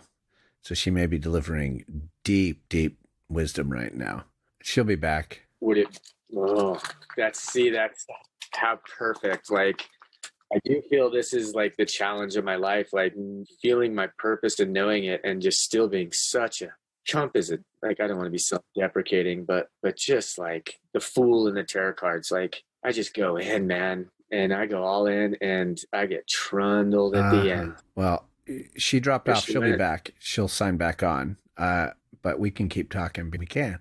How are I'm you? good. I am really appreciating your stories and, you know, resonating a lot with what you say. And I have almost the diametrically opposite. If you've listened to other episodes, you've sort of heard that my story is one of minimal trauma and great parenting and all the sort of gifts that I was handed. And, you know, but the struggle ends up sometimes being the same. Like, without those catalysts of the cracks, like, what is, you know, how do I find my purpose?